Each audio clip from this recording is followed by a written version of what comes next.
every little detail of their life happened and aligned itself to where all of them connected and met. And it just kept going and going, going to where you see now. None of this is by chance. This is not a miracle. This is destiny. Me or nobody is gonna hit as hard as life. But it ain't about how hard you hit. It's about how hard you can get hit and keep moving forward. How much you can take and keep moving forward. That's how winning is done. Hello everyone, shout out to all you army out there who are always spreading so much love, support, and positivity on my channel, and I love it. And I really do appreciate every single last one of you. And I'm gonna be reacting to The Most Beautiful Life Goes On, a story of BTS. This is the most requested video for me to do a reaction video to. So I thought I'd knock this one down and then I'd do the Who Is BTS, the 7 members video to get a more in-depth understanding of each individual member. So yeah, watch out for that. That will be next. So I hope you enjoy. Before I start, all I ask is that you please hit subscribe, bang that notification bell so you're updated with every video that I post. Hit the like button, leave a comment below along with any suggestions that you may have. Let's get started. Today, everyone knows the name of BTS. They've been invited onto late night talk shows, they've shattered records, they've sold out stadiums, they've made it onto the big screen. These days, you'd be hard pressed to find someone who didn't know who these guys were, or at least haven't heard one of their songs. And if they don't, either they've been living under a rock, or they're 100 years old. Well, I'm not living under a rock, and I'm not 100 years old, and I just discovered them a week ago, maybe. That's crazy. But yeah, only a week ago. The success of the Bangtan boys is worldwide, but it wasn't always like this. And it all started with one man, YG. YG wanted to make himself a rap group. In the late 90s, he experimented with this idea with different trainees, eventually choosing 7 members. And while 3 of them eventually left, the remaining 4, Teddy, Danny, Jinhwan, and Baekhyun, debuted in 1998 as One Time. Their first album, titled One for Your Mind, was one of the year's best-selling albums and won several awards, including the Global Disc and SBS Music Awards for Best New Artist and KMTV's Award for Best Hip Hop Artist. The group enjoyed moderate success and released 4 more albums before going on indefinite hiatus in 2006 due to their mandatory military. The quality of videos back then was ridiculous. Like, when you were living in it, you didn't recognize because that was what was normal. But now that we have like 1080p and 4K, you look back at like a VHS tape and like the old music videos, like the quality is just so crazy. Military service. The year was 2010, and the 5-year-old company, Big Hit Entertainment, had previously signed 2 artists, 88 and 2AM. They had their share of successes, but they were very traditional K-pop groups. Big Hit wanted a fresh, new sound, and upon listening to One Time, CEO Hitman Bang Si-hyuk had decided that that was the sound that he was looking for. And on top of that, the youth needed someone to relate to, and more importantly, look up to. He had decided he would create a hip-hop group.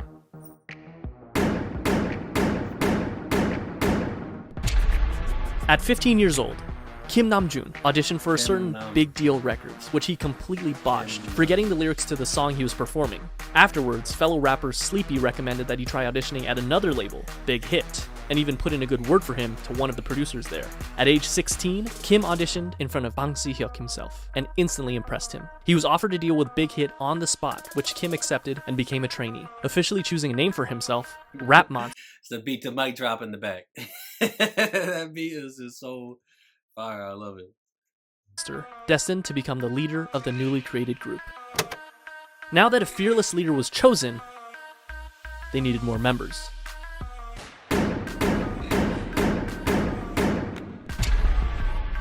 Min Young-gi was a 17-year-old living in Daegu, an avid basketball player and rapper. He had been interested in music, especially rap, from a very early age, and despite his parents' disapproval, started performing as a rapper while still in high school. He quickly gained attention as a rapper and producer. He's a rapper and a basketball player. Let's go.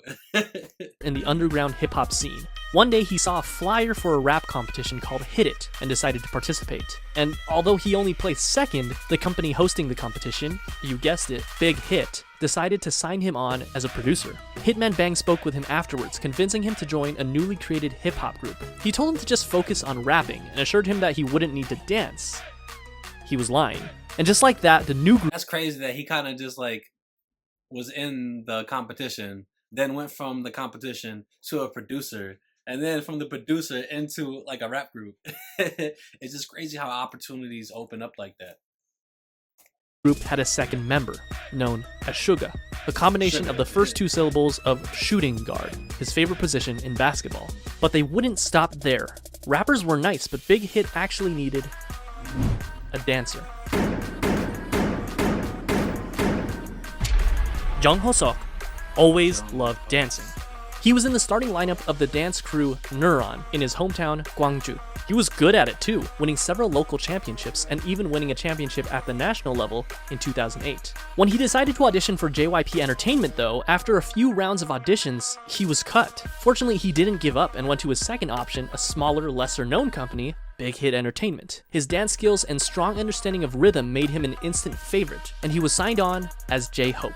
Not only that, but they saw potential in him to become a rapper, which at this point he had little experience with. However, J-Hope quickly felt that he wasn't a good fit and decided to leave Big Hit until RM convinced both J-Hope and Big Hit that the group wouldn't be complete without him. He was right. 아니 근데 형 항상 중앙고에 아니면 종호석 와야 된다고. 종호석 안 오면 진짜 안 된다고. 멤버 그냥 믿고 간 거야. 나도 그냥 올해 했고 우리 멤버 보고 왔다. 멤버 보고 왔어 진짜. 근데 나는 진짜 네가 그 예약 With the addition It's crazy how like they all believed in him from like the start.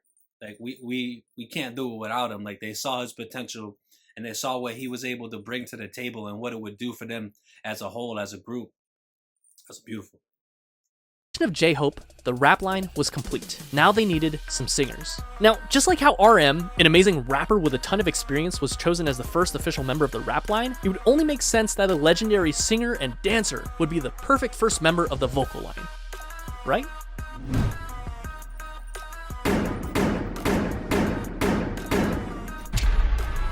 But Kim Seok-jin didn't have any sort of experience like that. Believe it or not, one day when he was walking on the streets of his hometown, Anyang, he was approached by a representative of SM Entertainment with an offer to work for the company. In typical Jin fashion, he never followed up with them because he believed it to be a scam. Apparently, Jin was a very good-looking guy because years later, this time as a college student in Seoul, he was once again approached on the street, this time by an executive at Big Hit Entertainment.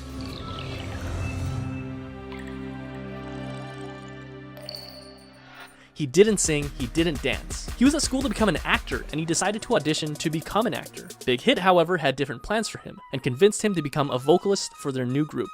To do so, he literally learned to dance and sing starting from zero, but thankfully, not without help from other vocalists. So he had to learn everything from scratch. Like, he didn't know how to do any of that stuff. He had to get, trained. That's crazy, like how they just found all these different individuals from like different backgrounds and pieced them all together, and then they create what you see now. But like just to understand like how it was kind of formed, it's dope.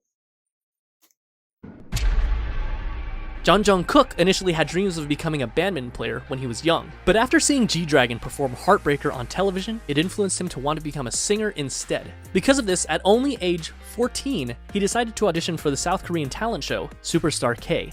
He didn't pass auditions, but this was just enough to catch the eye of not one company, not two companies, but 7 different companies. This included JYP, FNC, Woollim, Starship Entertainment, TS, Cube, and of course, Big Hit Entertainment. So why did Jungkook, given the choice of all these bigger companies, decide to go with the relatively smaller company, Big Hit?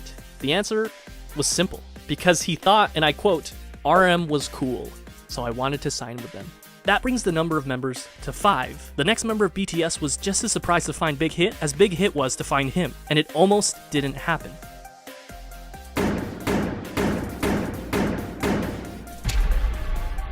Kim Tae-young was always passionate about music, and it was always his dream to pursue it as a career. However, it was hard, as his family was poor, his parents being humble farmers. His father told him that if he was passionate about music, he should learn an instrument, and he did, spending 3 years practicing with the saxophone. One day, one of his friends decided to audition for Big Hit Entertainment when they were holding auditions in his hometown of Daegu. Tae-young, being a good friend, came with him to keep him company. But when one of the team members in charge of the audition saw Tae-young, he encouraged him to audition as well. With nothing to lose, He did. That day, he was the only one in Daegu to move on to the next round of auditions, and eventually became a trainee for Big Hit Entertainment. They decided to keep him as a surprise member and didn't want to reveal him as one of the members until his debut. In the same vein, Big Hit had him choose something mysterious for his stage name. He decided to go with V for victory. Here seems like a nice round number to stop, right? 6 members for a new hip-hop group, 3 rappers and 3 vocalists. So that's the easiest name to remember in the whole group. And if I was to think of, like, I know J-Hope off the top of my head, and then V, because it's one letter. I've seen it in the comments a bunch of times. But he's definitely got the easiest name to remember. J-Hope is a clicky name too, that kind of just easy to remember. Seems like a complete group, but still there was something missing. Someone was missing. Someone that could take this already great group of artists and push it even further to achieve perfection. A powerhouse. Someone so naturally talented that they could stand out in a room full of already talented artists. This project that Big Hit had embarked upon needed a capstone.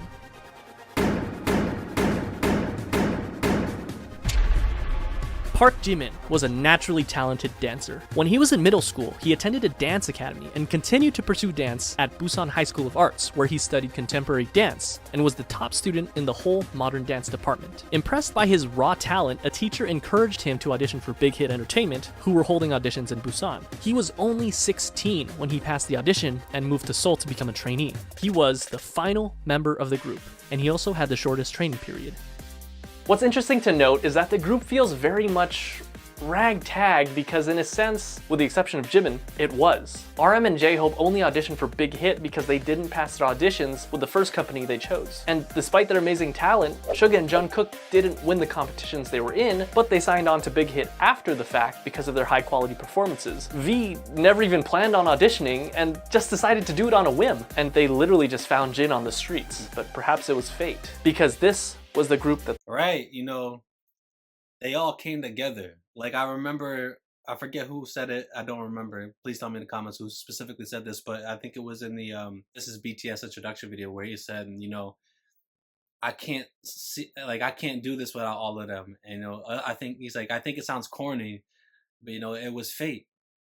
And that's exactly what it was. Like, especially when you hear all the stories of how each individual member came to be in the group, you kind of see how everything lined up perfectly. Like you said, like, 2 of them didn't even win competitions. Someone just happened to get found on the street. Like, all these things had to be perfectly aligned in life for them to find them and piece them all together into the same group. It's just a beautiful thing, and it's fate. They chose. And just like that, in 2012, the newly created Bangtan Sonyeondan, the Bulletproof Boy Scouts, or simply BTS, was 7. 저도 아침에 리허설 때 이거 보고 많이 웃었습니다. They had the group, but they still needed the music. In early 2013, they set out to create some social media presence for themselves before officially debuting, posting song covers on both SoundCloud and YouTube, which you can still go watch today. In May, Big Hit launched a countdown clock on their website in preparation for BTS's debut album, complete with a trailer and a ton of promotional material, including photos for the first time of all the members in the official lineup. Finally, the big day came. June 12, 2013, BTS held a press conference and a debut showcase where they performed their 2 singles, No More Dream and We Are Bulletproof Part 2.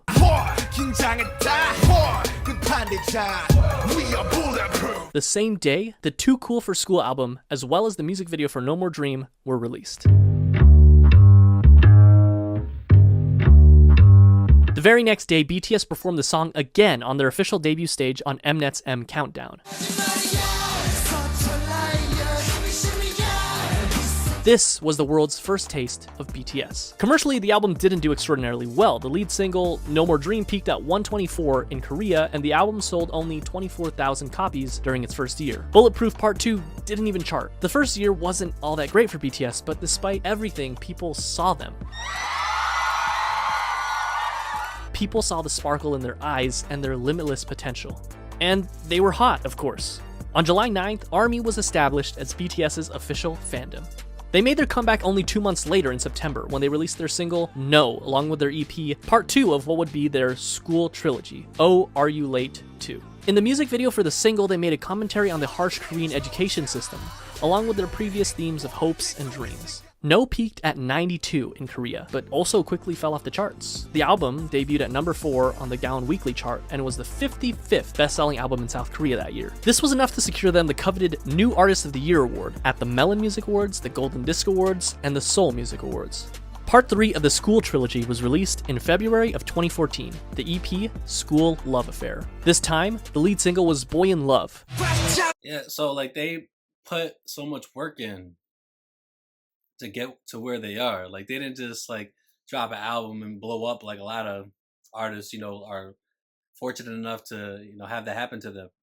You know, they put in, you know, work, and their songs that didn't even chart, or a song charted and it just was taken off easily, but they just kept putting out like content and songs, getting heard, and they won the new artist award or best new upcoming award, whatever it was. But you know, they had to work to get where they are. It's not easy. The road is not always easy. It can be very difficult, but you know, I'm sure they learned a lot from those experiences, and it just made them a better group and got them to where they are now. It's all part of the process. It's all part of the journey.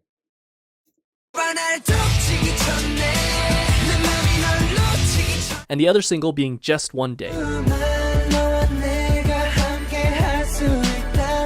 The album, as well as both singles, enjoyed moderate success, with the album topping the Gaon album chart as well as making its first international appearance at number 3 on the Billboard World Albums chart. The album also marked their first distinctive change in theme, focusing more on school life and young love, as evidenced by their Boy in Love music video. They also held their first fan meetings with a crowd of 3,000 in Seoul. BTS was doing well. That is, until ARMY. That's right, American Hustle Life. I'm joking, of course, but American Hustle Life was a reality show put together by Mnet that brought BTS to Los Angeles, where they had the unique opportunity to learn the true ways of hip-hop from the masters. And it was a pretty darn cringy opportunity, but an opportunity nonetheless. Whatever you do, just don't watch the Warren G version of Boy in Love. You've been warned. However, cringe and all, the trip proved fruitful for BTS, making connections, performing their first US concert for free in front of 200 fans, as well as their first appearance at KCON. The next month, in August, BTS released their first full-length studio album, Dark and Wild. The album featured 2 singles, Danger and War of Hormones.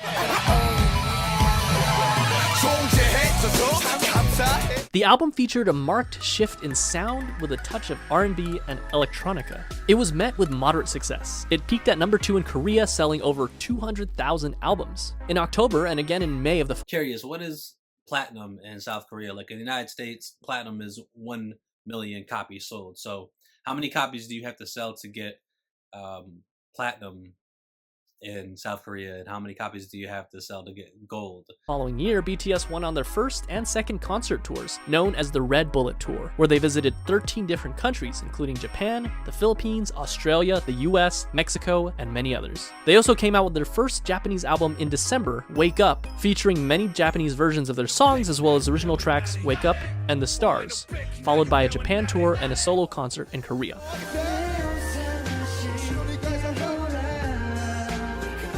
Although Dark and Wild got decent attention, they needed some... And you see, he was soaking in sweat. Like, that's crazy. He's going in at the concert. It's either it's extremely hot there, or he's just been giving his all the whole concert. And his whole body was like soaked. You can see it all the way down to here. Thing different. They needed something that would shake things up. They got to work. April 29, 2015 was their comeback. When this album was produced, each member had a hand in writing songs for the album. They again changed their sound from aggressive hip-hop to youthful, colorful styles. And not only their... Yeah, I was gonna say that because like everything that I've heard so far, it was definitely like not as, I guess, like you said, like youthful. But yeah, I mean that goes with just evolving as a group and not staying the same, right? You know, I don't want to listen to a group where, you know, 8 years after listening to them, the project on the 8th year sounds the same as the one on the first. Like, you constantly have to grow and evolve and change things, and that's what they've done. You know, they've made songs with so many different sounds and approaches, and then switch their style up completely. See the payoff. Sound, but their image as well. This can be evidenced by their newest EP, The Most Beautiful Moment in Life. And just by looking at the album cover, they ditched the dark colors and the bulletproof vest symbol that had become so synonymous with BTS, and replaced it with a simple white and pink background overlaid with the title. And then, they dropped the single that would change everything. I Need You. It was sentimental, it was hopeful, it was new. Just by looking at the music video, we can see that BTS has also ditched their punk bad boy image and replaced it with a more real black jackets and everything. Like they just seem like aggressive, right? Now they don't really have that that tough guy appeal. They're just like your everyday, youthful, genuine, loving vibe about them. You know, they all just young kids, right? They switched everything up. That was a good switch up, honestly. Vulnerable, down-to-earth, and youthful feel. This proved to be the change that BTS needed for mainstream success. Billboard called it one of the greatest K-pop songs of the decade. It charted at number 5 in Korea, and even led them to their first music show win on SBS MTV's The Show. And that wasn't all, they released their second single. If that's the song that really changed everything for them and then really put them where they're at now, I definitely want to react to it and see what it's about and really listen to it and share my reaction with all of you. Dope on June 24th, which started off with a poignant line from RM. 어서 와. 방탄은 처음이지? Welcome. Is this your first time with BTS? And you know what? For a lot of people, it was. In a way, their first studio album and tour can be seen as their stepping stone between old school BTS and new school. In November, they came back with their follow-up EP, The Most Beautiful Moment in Life, Part 2, the second EP in what would be dubbed the Youth Trilogy, which featured the single Run. The album focused even more on the frivolity, friendship, and carefree attitude that comes with enjoying one's youth, but just like in I Need You, contrasted that with suffering, depression, loneliness, society, and the stark and sometimes dark reality of life. Compare this with the far cry of the No More Dreams music video. It felt real. It was darker, grittier, more humble, more meaningful, and most importantly, RM lost his mohawk. Run also connected narratively with their previous single, I Need You, and another video released in September titled On Stage Prologue established what would come to be known as the BTS universe, or the BU, which would eventually combine music videos, short films, books, short stories, webtoons, and even a mobile game to create a cohesive story. And I won't go down this rabbit hole because they have a mobile game? That's funny. There is a lot to digest, but it's definitely something to look into if you're a hardcore ARMY. The same month, they kicked off their third tour, The Most Beautiful Moment in Life On Stage Tour, where they performed songs from their two recent EPs, Part 1 and Part 2. And Part 2 was a hit, their biggest so far. It topped the weekly Gaon album and Billboard World Albums charts, and on Billboard, it stayed there for multiple weeks, the first K-pop act to do so. It also appeared on the Billboard 200 albums chart, not world albums, which is reserved for foreign non-English songs, but simply the top 200 albums, peaking at 171. Which is kind of amazing considering that this was back in 2015. They also received Best World Performer at the 17th Mnet Asian Music Awards. This brings us to Part 3 of the Youth Trilogy, The Most Beautiful Moment in Life, Young Forever, released on May 2nd, 2016, which featured probably my favorite BTS album cover. Young Forever was actually a compilation album of parts 1 and 2, so it was mostly the same songs, but it was notable that it had some new singles, Epilogue, Young Forever, Fire, and Save Me. The latter two performed exceptionally well, with both songs topping the Billboard World Digital Songs chart. This was also the second BTS album to chart on the Billboard 200 at 107, and it topped both the Gaon weekly and monthly chart, which earned BTS their first Daesang.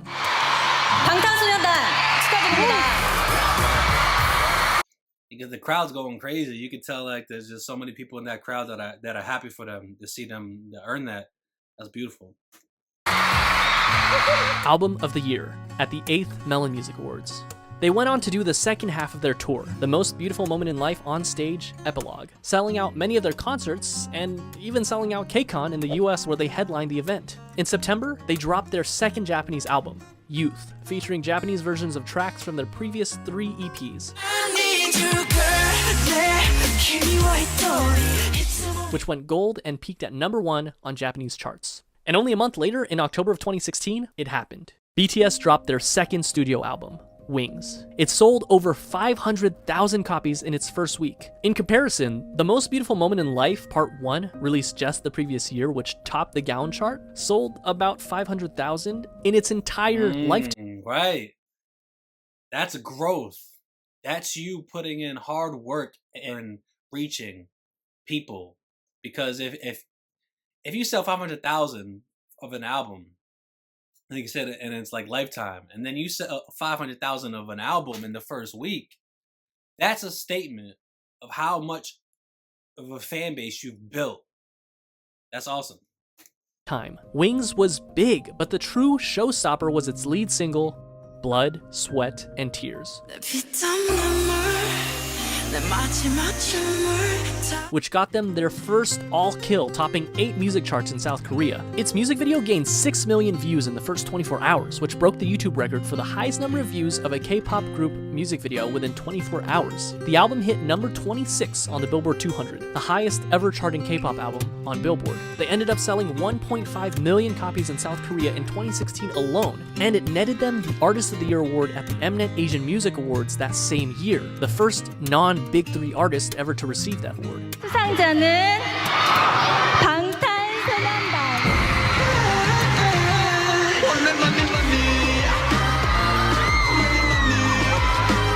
After Blood, Sweat, and Tears, they were on a roll. BTS was unstoppable. In February of 2017, and a lot of you have actually suggested Blood, Sweat, and Tears. I've seen a lot of suggestions that I should react to it, so I'm definitely gonna do it for sure. It'll be one of the next songs that I do. Nostalgia and sorrow, and opened a new chapter in BTS's aesthetics and lyricism, and attracted fans across generational boundaries. Which, by the way, is still on Korean charts after nearly 4 years, and the same day I'm writing this, it ranked number 53 on Melon. It won Song of the Year at the 9th Melon Music Awards. After the release of Spring Day, they went on yet another tour, the 2017 BTS Live Trilogy, Episode 3, The Wings Tour. The tickets sold out within minutes, including in the United States, the first K-pop artist to do so, and went on to win Best Social Artist at the Billboard Music Awards. The first for a Korean artist, but they would go on to win this award 4 years in a row. The next year was a period of massive growth for both the group's popularity as well as their style. They released the Love Yourself series, starting with Love Yourself Her in September of 2017, Love Yourself Tear in May of 2018, and Love Yourself Answer in August of 2018. 3 albums that gave us some of the most classic BTS songs that we know and love today, such as Mic Drop, Fake Love, Euphoria,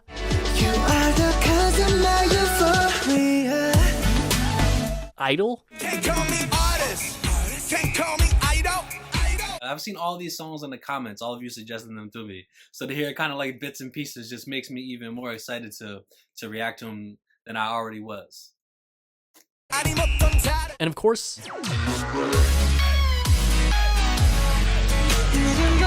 all 3 albums were commercial successes, Her being their first album to top 2 million album sales. But Tear and Answer also did equally well. These 3 albums, as well as their Japanese album, Face Yourself, proved that they weren't done yet, not even close. During this time, they shattered countless records. Their singles went platinum, they topped charts, they won awards. And not only did they break YouTube records, but they broke records that they themselves set again and again.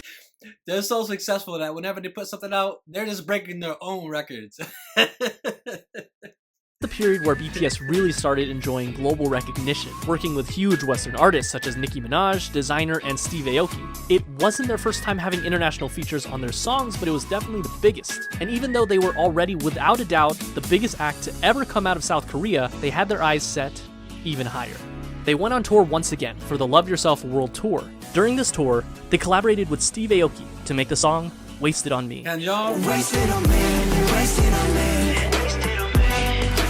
Notable for being their first all-English feature, and it also served as a jumping-off point for BTS to gain a following of English speakers. Not that they were Map of the Soul Persona. First things first, you can't mention Map of the Soul Persona without mentioning Boy With Love. It was simple math. What do you get when you cross the singer of one of the best charting songs of all time that went platinum 59 times in 13 different countries with, without a question, the most globally dominant pop group of all time? Well, you get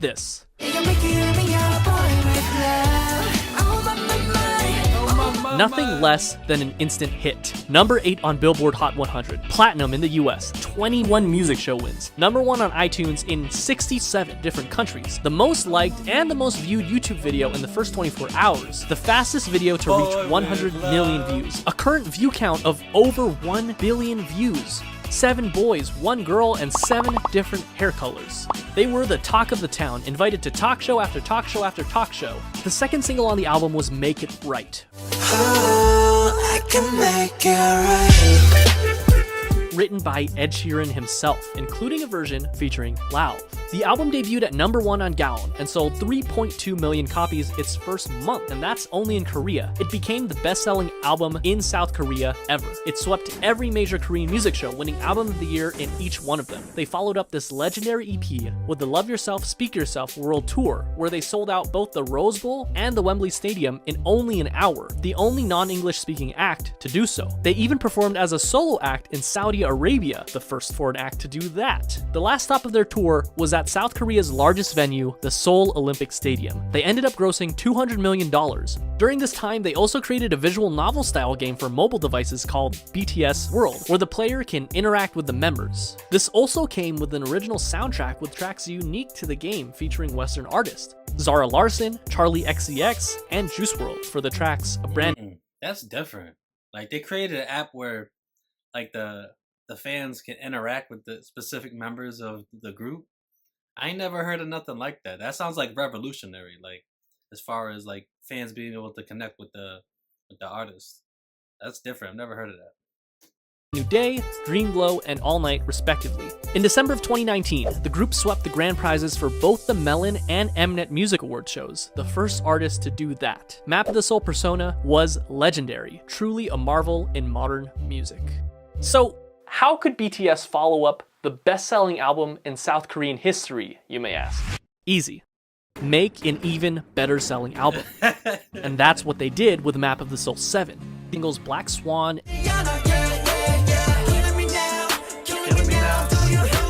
and On. And sold over 4.1 million albums in just the first week, and the first Korean album to be certified as quadruple million on the Gaon Music Chart. It debuted at number 1 on music charts all over the world, including the US, Korea, the UK, Japan, and much of Europe. It's not an exaggeration to say that this album left a permanent mark on the world, launching BTS into legendary status and becoming the best-selling artist in South Korean history. BTS had scheduled a Map of the Soul tour for April of that year, which would have undoubtedly outsold their record-breaking tour only a year prior, but unfortunately, the COVID pandemic caused the entire tour to be postponed, including the show at the Rose Bowl, which I was supposed to attend. But that didn't stop BTS, who performed virtual concerts, spoke at the Dear Class of 2020 graduation event, and released the Japanese version of their recent album with an original Japanese single, Stay Gold. Stay gold. And to top it all off, this was only June. At this point, it was clear that BTS had already dominated their home turf, and they had topped the music charts all over the world. This time, their sight was set for the very top. Remember that scene in The Social Network where Mark and Sean talk about how they don't want $1 million, they want $1 billion? How they're not interested in catching 14 trout, but they'd rather catch an 800-pound marlin? Well, that's what they set their sights on. The marlin, the biggest music industry in the world, the United States. And at the top of that music industry, number 1 on Billboard Hot 100. This small group from a company that virtually no one had heard about 8 years ago planned to take on Goliath himself and dominate the American industry on their home turf. And all they had to do was speak English. August 21st, enter Dynamite. All they had to do was speak English. They had made such an impact everywhere else in the world.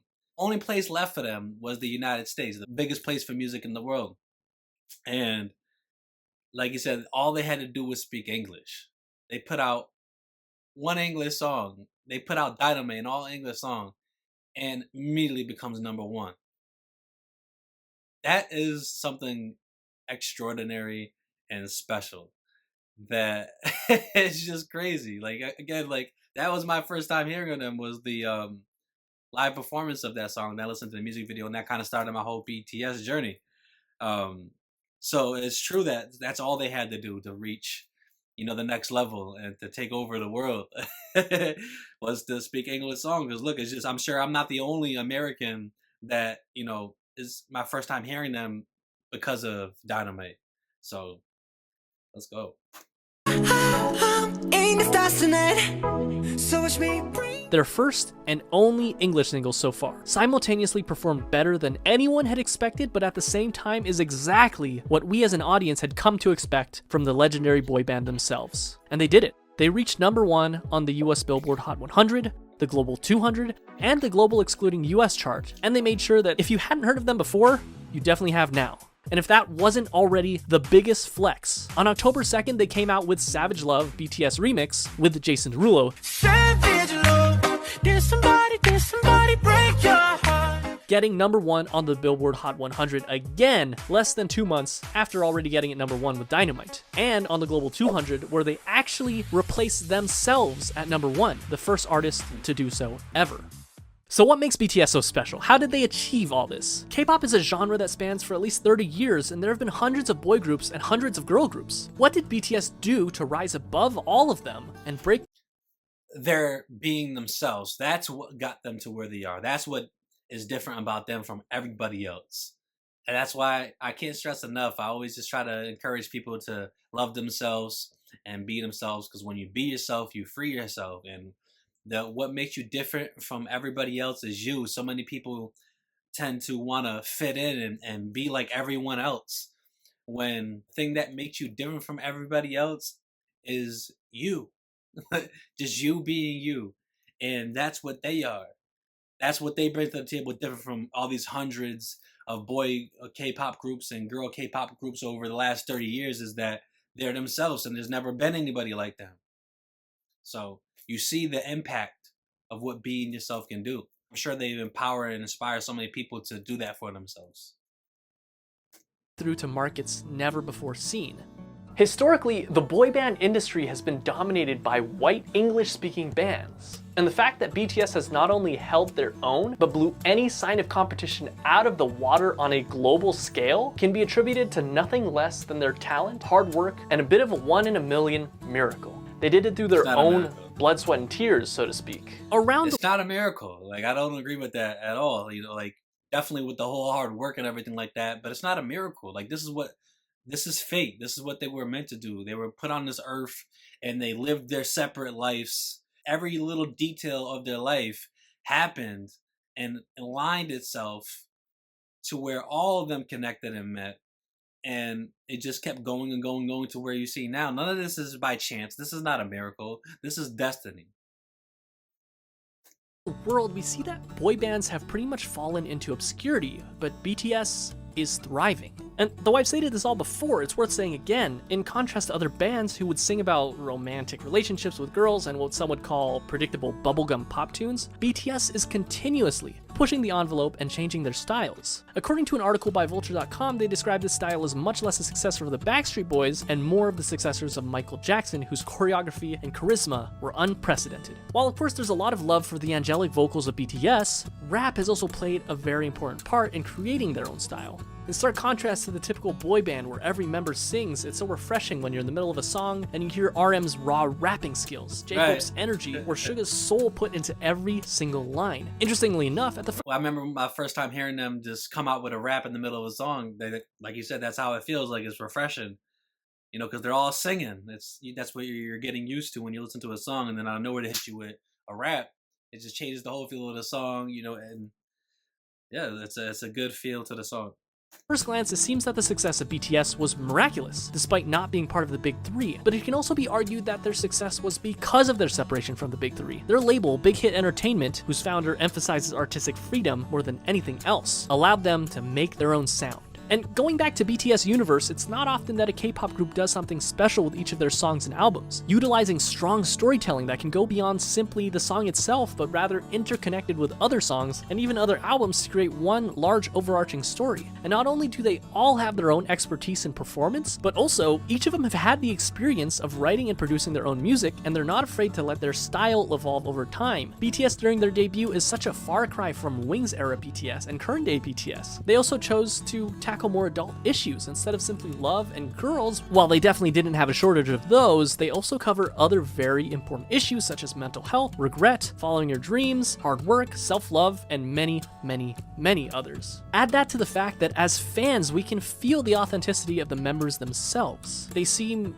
approachable. BTS seems like there's a place for every type of fan. And in this fast-paced world where things change at unthinkable speeds, BTS has stayed grounded and faithful to who they were and who they are. Those kids we saw on American Hustle Life, along with their dreams and passions, are the same men who stand before us today. And while some artists like to keep their personal lives private, BTS gives us a look at their personal lives through their vlogs, which allow us to become more connected to them than ever before.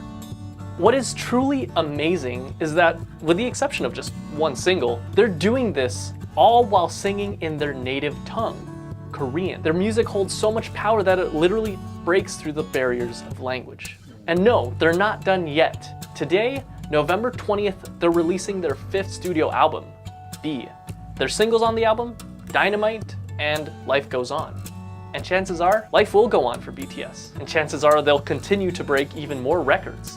They've shown that they're capable of dominating music charts across the world and even reaching across the Pacific Ocean and conquering the music industry in the United States. What's next for them? Mars? In any case, they've only started in 2013 and BTS is as strong as it's ever been. As far as we know, they will only continue to light it up like a dynamite. You thought he was clever there. You know what? I just really enjoyed this for the simple fact that, you know, it gave me an insight of more of an insight of their story and how it all came together. You know, I always have been interested in people's successes. I'm happy to see people successful, and I'm someone who I have visions in my head, and I'm doing everything I can to put it into existence and create my reality, right? And I see where I'm gonna go and where I'm gonna end up. But, you know, it's nice to hear other people's success stories and how they got to where they were. If I ever had the chance to sit down with like a millionaire, like a successful entrepreneur, I would sit down with them. I would ask them nothing other than just tell me your story. I want to know how you got from the bottom to the top. That's what intrigues me the most. I don't want to hear about the money. I don't want to hear about none of that. I just want to hear how you went from down here to up here. And that's sort of what I got from this. It just how everything formed down here, and it just built and built and built and built into what you see as BTS right now. So I enjoyed it. I'm definitely tired, so I apologize if I'm not as enthusiastic as I normally am. But, you know, I just wanted to put this out because so many of you have been requesting this. And, you know, I enjoy giving you ARMY the content that you ask for because, you know, you give me so much in return. You give me so much love. You give me so much embrace, respect, admiration, and just genuine support that I just love putting out content for you all. If you made it through this whole video, as usual when I do these long videos, I will ask you if you made it through the whole video that you hashtag the journey. And yeah, I hope y'all enjoy my reaction. Before I go, all I ask is that you please hit subscribe, bang that notification bell so you're updated with every video that I post. Hit the like button, leave a comment along with any suggestions that you may have, and thank you for watching. I appreciate you.